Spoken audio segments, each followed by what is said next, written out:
आपने कभी सोचा है कि ममता बनर्जी ने जो डॉक्टरों जूनियर डॉक्टर जो आंदोलन पर बैठे हुए हैं स्वास्थ्य भवन के सामने, लाइव स्ट्रीमिंग के लिए ममता बनर्जी ने क्यों मना कर दिया? आपको पता है? इन्हीं सब खबरों में से कुछ खबर मैं निचोड़ के लेके आया हूं आप लोगों के सामने और उसका तथ्य मैं रख रहा हूं। दर्शक जरा सोचिएगा, आखिर ममता बनर्जी को डॉक्टरों से मिलने के लिए लाइव स्ट्रीमिंग की जरूरत क्यों पड़ी और डॉक्टर लाइव स्ट्रीमिंग की जिद के लिए क्यों अड़े हुए हैं? सीधा प्रसारण करने में आखिर सरकार को क्या ऑब्जेक्शन हो सकती है? इसका तथ्य मैं आपको एक एक करके मैं बताता हूं, ध्यान से सुनिएगा। पहला तथ्य यह है कि जो आजकल के जो पूर्व प्रिंसिपल के जो सेक्रेटरी यानी कि जो डॉक्टर अख्तर अली का बयान वाकई में बहुत मायने रखता है। डॉक्टर अख्तर अली ने स्वास्थ्य भवन को 2022 में ही ये आगाह किया था कि आजकल में जो घटना जो कुछ जो घट रही है और जो खासकर जो घोटाला हो रहा है, इसको लेकर उन्होंने एक एक तथ्य स्वास्थ्य भवन को दिया हुआ था और उसका पूरा फाइल उनके पास था। आज उसी के मामले के लेके सीबीआई ने केस भी दर्ज किया हुआ है और इसकी इन्वेस्टिगेट भी कर रही है। आखिर वो कौन से तथ्य थे जो संदीप घोष को जेल के सलाखों के पीछे पहुंचा दिया? इसको स्वास्थ्य भवन ने अभी तक एक्शन नहीं लिया। स्वास्थ्य भवन के पास आज लगभग 3 दिन हो गए हैं जूनियर डॉक्टरों का आंदोलन करते हुए और वो अभी भी इस बारिश के मौसम में भी डटे हुए हैं, यानी कि अपनी जीत पर अड़े हुए हैं कि जब तक ममता बनर्जी इस्तीफा नहीं दे देती या जब तक उनकी मांगे पूरी नहीं हो जाती तब तक वो यहां से टस से मस नहीं हुई। और क्या तथ्य है मैं आपको बताता हूं। इसके पहले भी आर्जिकल हॉस्पिटल के ऊपर बहुत सारे घोटाले के आरोप लग चुके हैं, लेकिन इसके ऊपर स्वास्थ्य भवन का ध्यान अभी तक नहीं गया और न प्रदेश के मुख्यमंत्री ममता बनर्जी ने इसके ऊपर कोई एक्शन लिया। जिस दिन ये धरना चल रहा था स्वास्थ्य भवन के सामने सॉल्ट लेक के पास, उस दिन डॉक्टरों का कुछ टीम जूनियर डॉक्टरों का कुछ टीम स्वास्थ्य भवन में सेक्रेटरी के पास पहुंचे हुए थे और उन्होंने बताया हुआ था उनके सामने परत दर परत एक एक पोल खोल के रख दी कि आजकल में हो क्या रहा था। मतलब डॉक्टरों के रिक्रूटमेंट को लेके जो पैनल था उसमें भी घपले की खबर आ रही है।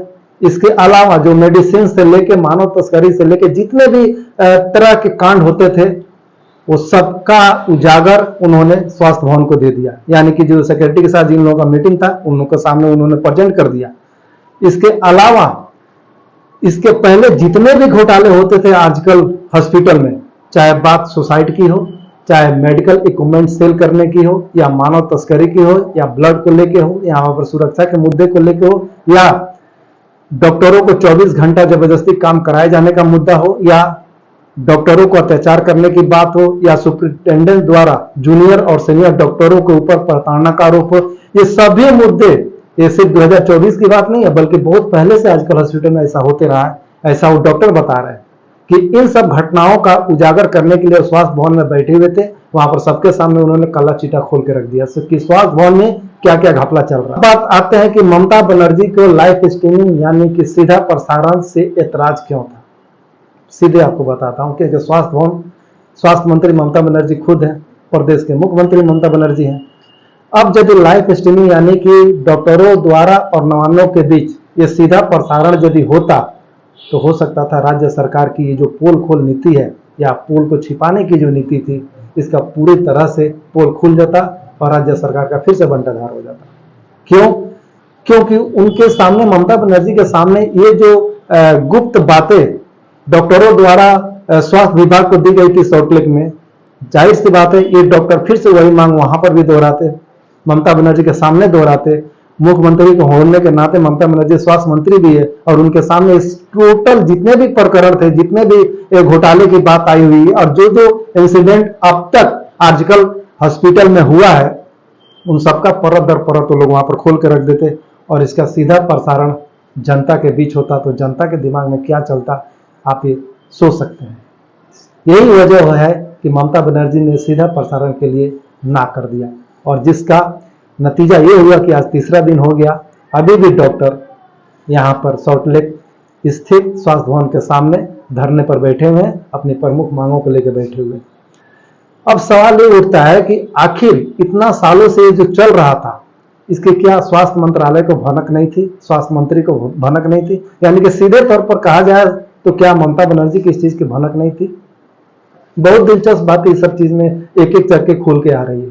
मैं वो भी आपको बताऊंगा कि 9 तारीख को एक घटना का अंजाम दिया गया आजकल मामले को लेकर, जहां पर इंसिडेंट हुआ था जिसको 4 ताला बताया जा रहा है, इनके सामने देख पा रहे हैं वही जगह है जहां पर इस घटना को अंजाम दिया गया था।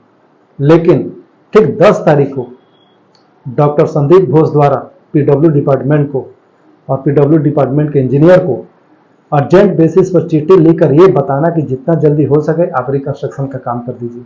मतलब ये उसी फ्लोर पर जहां पर एक घटना को अंजाम दिया गया था, जहां पर पुलिस ने बैरिकेड लगाया था, वहां पर इसको रिनोवेशन के लिए उन्होंने तत्काल ऑर्डर दे दिया, जिसका चिट्ठी आपके सामने है।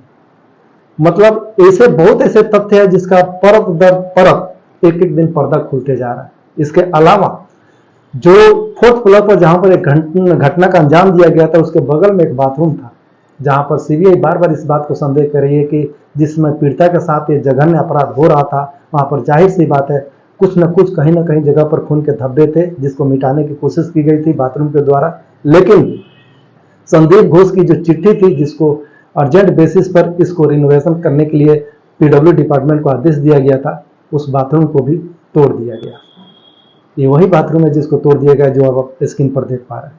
इसके अलावा और भी हम आपको बता रहे हैं 2024 की घटना बता रहे हैं कि 2024 में टाला पार्क पुलिस के पास एक कंप्लेन गई थी। मामला हाईकोर्ट में भी गया हुआ था और वहां पर वो किसके खिलाफ था? तो डॉक्टर संदीप घोष के खिलाफ था कि यहाँ पर जो भी काम हो रहा है, कुछ ऐसे घटनाएं यहाँ पर हो रही है जिसके ऊपर वेरिफिकेशन करना जरूरी है, आप इसको वेरीफाई कीजिए क्योंकि ये बाद में चल के बहुत बड़ा हादसा हो सकता है। हाईकोर्ट में मामला दर्ज हुआ। हाईकोर्ट ने टाला पुलिस स्टेशन को, यानी कि जो आजकल का जो एरिया है वो टाला पुलिस स्टेशन के अंडर में आता है, टाला पुलिस स्टेशन को उन्होंने आदेश दिया कि आप इसके बारे में इंक्वायरी करके स्टेटस रिपोर्ट सबमिट कीजिए। और टाला पुलिस स्टेशन का कारनामा वो भी देख के दर्शक चौंक जाएंगे। उन्होंने क्या किया, तुरंत आनंद फानन में इन्वेस्टिगेट करके डॉक्टर संदीप घोष को क्लीन चिट दे दी। चिट्ठी आपके सामने है, ये रहा टाला पुलिस स्टेशन का वो चिट्ठी जो जिनको सब इंस्पेक्टर जिन्होंने इन्वेस्टिगेट किया था, उन्होंने डॉक्टर संदीप घोष को क्लीन चिट दे दी कि डॉक्टर संदीप घोष के ऊपर जो आरोप लगाए गए हैं वो बेबुनियाद है और जो तथ्य दिए गए हैं वो फॉल्स है।